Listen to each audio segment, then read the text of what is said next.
ketiga sebesar 3 miliar rupiah, sehingga uang penggantinya harus dibayar oleh terdakwa adalah sebesar 94 miliar 180 juta 50 ribu rupiah dan 5 juta 261.070 dolar Amerika Serikat.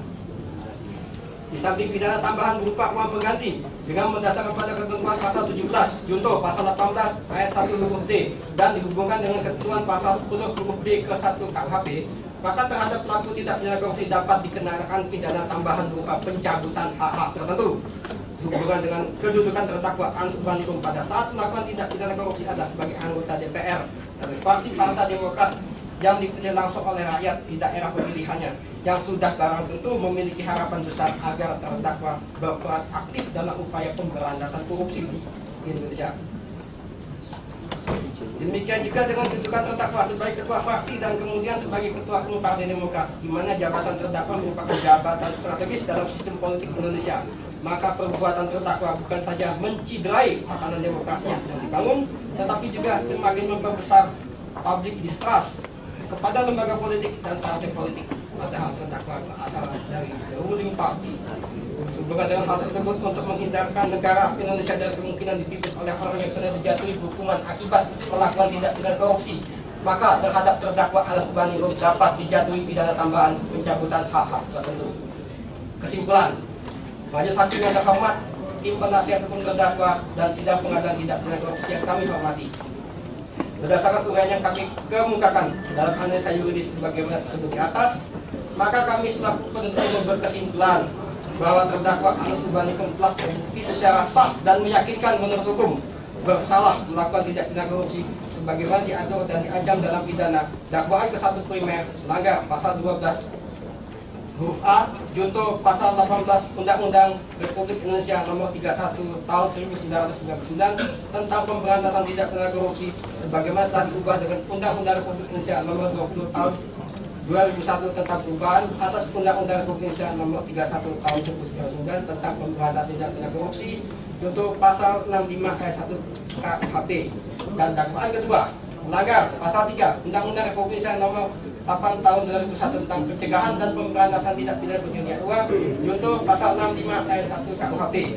Dan dakwaan ketiga melanggar pasal 3 ayat 1 huruf J Undang-Undang Republik Indonesia nomor 15 tahun 2002 tentang tindak pidana pencucian uang sebagaimana telah diubah dengan Undang-Undang Republik Indonesia nomor 25 tahun 2003 tentang perubahan atas Undang-Undang Republik Indonesia nomor 15 tahun 2002 tentang tindak pidana pencucian uang. Terima kasih. Majelis Hakim yang terhormat, saudara terdakwa yang kami hormati, serta sahabat-sahabat media. Selanjutnya, sampailah kami kepada tuntutan pidana terhadap terdakwa Hans Urbaningrum. Namun sebelumnya perlu kiranya dilupakan hal-hal yang kami jadikan pertimbangan dalam mengajukan tuntutan pidana ini, yaitu hal-hal yang memberatkan dan yang meringankan sebagai berikut. Hal-hal yang memberatkan: 1. Perbuatan terdakwa sebagai anggota DPR, ketua fraksi, dan ketua umum Partai Demokrat telah menciderai sistem politik dan demokrasi yang sedang mencari jati diri dalam rangka membangun sistem politik yang bebas dari korupsi. 2. Perbuatan terdakwa bertentangan dengan spirit masyarakat, bangsa, dan negara Indonesia dalam pemberantasan korupsi. 3. Terdakwa kerap membuat pernyataan dan melakukan tindakan yang menyuruh pada tindakan yang dikualifikasikan sebagai obstruction of justice. Hal-hal yang meringankan: 1. Terdakwa pernah mendapat bintang jasa utama dari Presiden tahun 1999. 2. Terdakwa bersikap sopan di persidangan. 3. Terdakwa belum pernah dihukum. Dan 4. Terdakwa mempunyai tanggungan keluarga. Berdasarkan uraian tersebut di atas, dengan memperhatikan ketentuan peraturan perundang-undangan yang terkait dalam perkara ini, kami penuntut umum dalam perkara ini menuntut supaya Majelis Hakim Pengadilan Tindak Pidana Korupsi pada Pengadilan Negeri Jakarta Pusat yang memeriksa dan mengadili perkara ini memutuskan: 1. Menyatakan terdakwa Hans Urbaningrum telah terbukti secara sah dan meyakinkan menurut hukum bersalah melakukan tindak pidana korupsi sebagaimana diatur dan diancam pidana dalam pasal 12 huruf A junto pasal 18 Undang-Undang Republik Indonesia Nomor 31 Tahun 1999 tentang pemberantasan tindak pidana korupsi sebagaimana telah diubah dengan Undang-Undang Republik Indonesia Nomor 20 Tahun 2001 tentang perubahan atas Undang-Undang Republik Indonesia Nomor 31 Tahun 1999 tentang pemberantasan tindak pidana korupsi junto pasal 64 ayat 1 KUHP sebagaimana dalam dakwaan ke-1 primer dan telah terbukti secara sah dan meyakinkan menurut hukum bersalah melakukan tindak pidana pencucian uang sebagaimana diatur dan diancam pidana dalam pasal 3 Undang-Undang Republik Indonesia Nomor 8 Tahun 2010 tentang pencegahan dan pemberantasan tindak pidana pencucian uang junto pasal 65 ayat 1 KUHP sebagaimana dakwaan kedua dan pasal 3 ayat 1 huruf C Undang-Undang Republik Indonesia Nomor 15 Tahun 2002 tentang tindak pidana pencucian uang sebagaimana telah diubah dengan Undang-Undang Republik Indonesia Nomor 25 Tahun 2003 tentang perubahan atas Undang-Undang Republik Indonesia Nomor 15 Tahun 2002 tentang tindak pidana pencucian uang sebagaimana dakwaan ketiga. 2. Menjatuhkan pidana terhadap terdakwa Anas Urbaningrum berupa pidana penjara selama 15 tahun dikurangi selama terdakwa berada dalam tahanan dengan perintah supaya terdakwa tetap ditahan dan ditambah dengan pidana denda sebesar 500 juta rupiah subsidiar selama 5 bulan kurungan. 3. Menghukum terdakwa Anas Urbaningrum membayar uang pengganti kerugian negara yang jumlahnya sebanyak-banyak sama dengan harta benda yang diperoleh dari tindak pidana korupsi inkasu sebesar 94 miliar 180 juta 50.000 rupiah dan 5.261.070 dolar Amerika Serikat dengan ketentuan apabila terdakwa tidak membayar uang pengganti dalam waktu 1 bulan sesudah putusan pengadilan memperoleh kekuatan hukum tetap, maka harta bendanya akan disita oleh jaksa penuntut umum dan dapat dilelang untuk menutupi uang pengganti tersebut. Dan dalam hal tidak mempunyai harta benda yang mencukupi untuk membayar uang pengganti tersebut, maka dipidana dengan pidana penjara selama 4 tahun. 4. Menjatuhkan hukuman tambahan kepada terdakwa berupa pencabutan hak untuk dipilih dalam jabatan publik. 5. Menjatuhkan pidana tambahan berupa pencabutan izin usaha pertambangan IUP atas nama PT Arina Kota Jaya seluas kurang lebih 5.000 sampai dengan 10.000 hektar yang berada di 2 kecamatan, yaitu Kecamatan Bengalon dan Kecamatan Kongpeng, Kabupaten Kutai Timur, berdasarkan keputusan Bupati Kutai Timur nomor 540-K-237-HK Romawi 3 tahun 2010 tentang persetujuan izin usaha pembangun pertambangan IUP eksplorasi kepada PT Arina Kota Jaya tanggal 26 Maret 2010. 6. Menyatakan barang bukti berupa nomor urut 1 sampai dengan 216 dipergunakan untuk perkara lain. Nomor urut 217 sampai dengan 878 tetap terlampir dalam berkas perkara. Nomor urut 879 sampai dengan 907 dirampas untuk negara. Barang bukti nomor urut nomor 908 sebidang tanah dengan sertifikat hak milik nomor 541 Mantri Jeron seluas kurang lebih 7.670 meter persegi yang terletak di Jalan di Panjitan, Yogyakarta dirampas untuk negara, tetapi guna tetap terlaksananya fungsi sosial, pendidikan, keagamaan, dan kepentingan umum, maka pengelolaan dan pemanfaatannya diserahkan kepada Yayasan Ali Maksum Pondok Pesantren Kerapia, Yogyakarta. Nomor barang bukti 67 sampai dengan 70 dikembalikan kepada Saudara Martinus. Nomor barang bukti 138 sampai dengan 144 dikembalikan kepada Nur Rahmat Rusdan. Nomor barang bukti 802 dikembalikan kepada Dinazat. Nomor barang bukti 896 sampai dengan 897 dikembalikan kepada terdakwa. 7.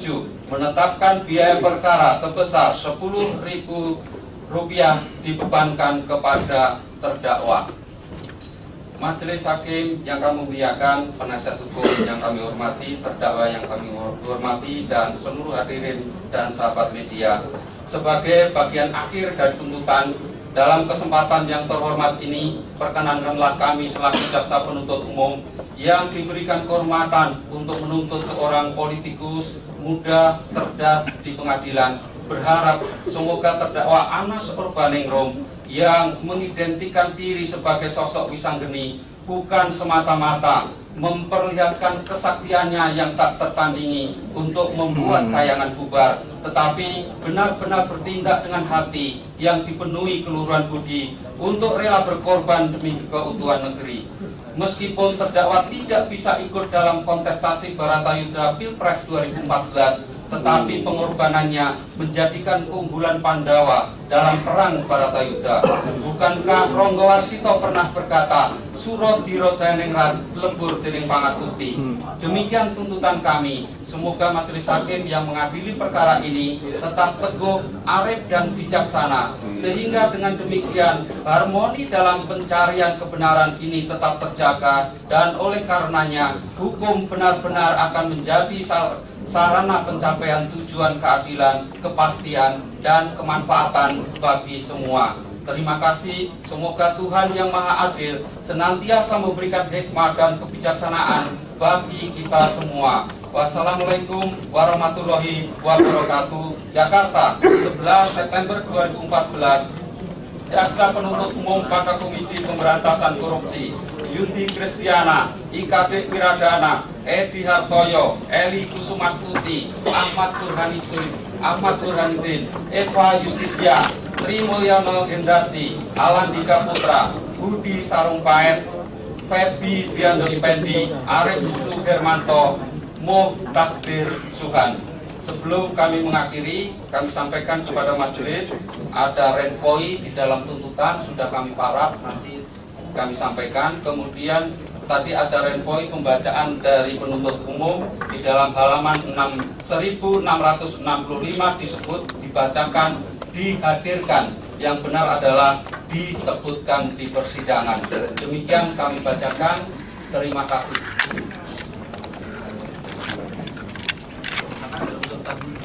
Silakan diserahkan kepada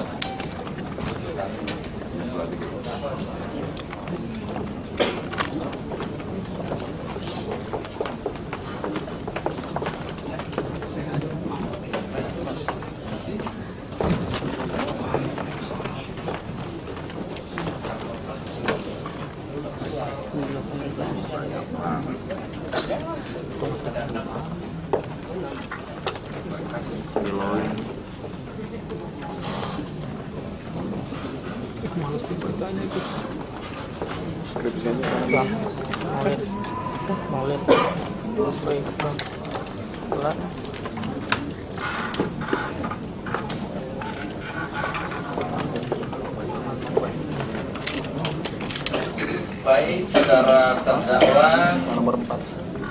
Demikian tuntutan yang telah dibacakan oleh penuntut umum yang telah melakukan tuntutan terhadap saudara terdakwa.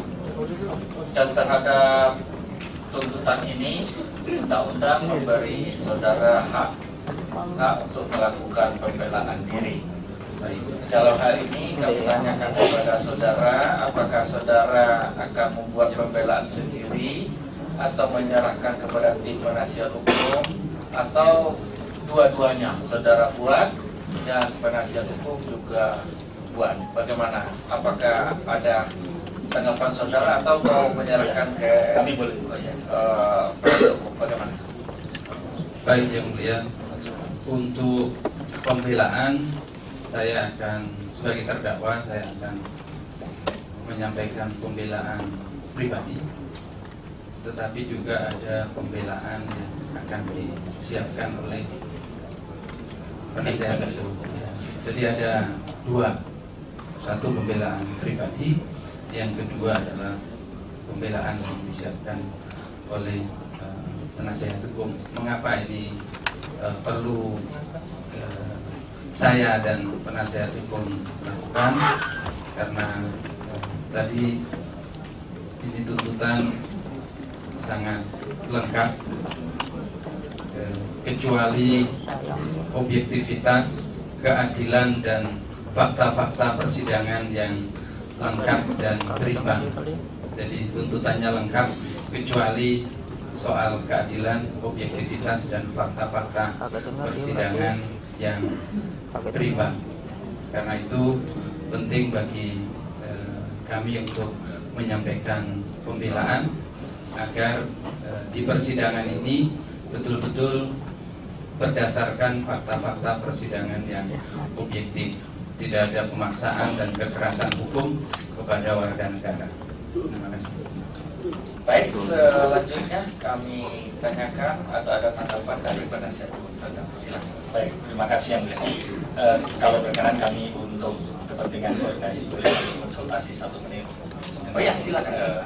Silakan saudara terdakwa untuk konsultasi dengan penasihat hukum.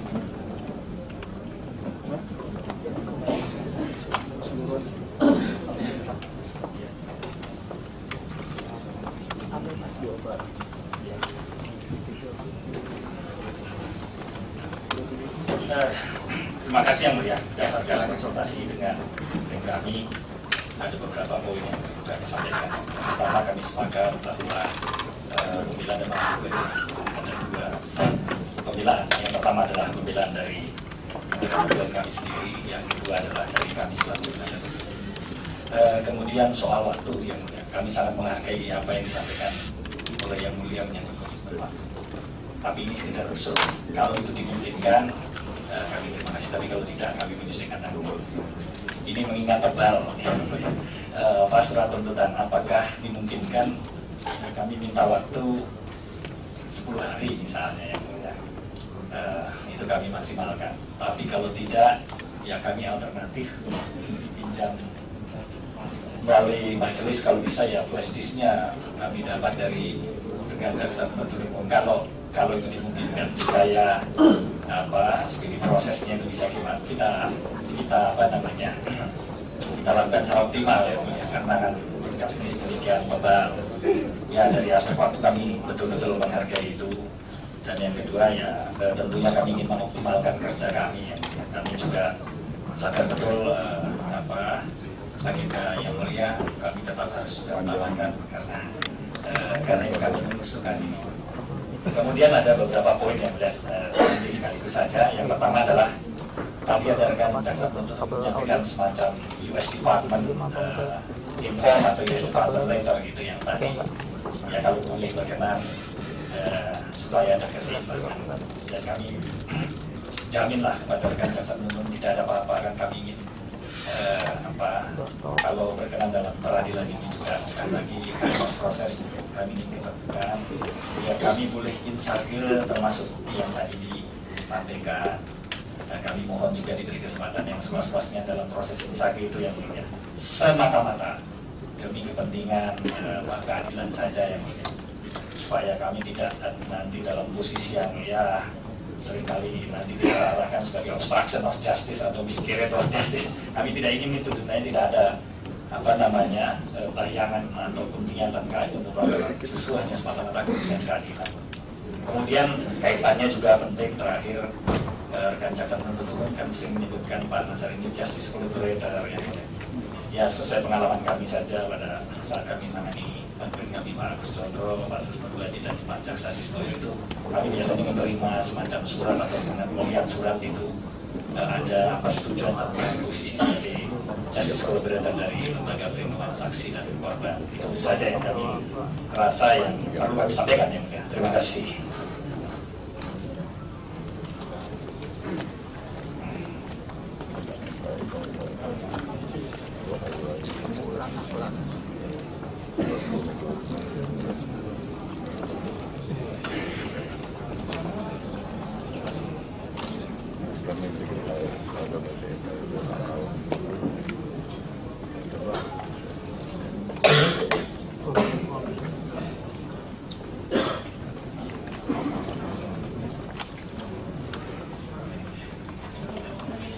Yang pertama mengenai permintaan dari penasihat hukum, majelis berpendapat untuk pembelaan cukup 1 minggu karena saya lihat timnya banyak, tidak bisa dibagi-bagi.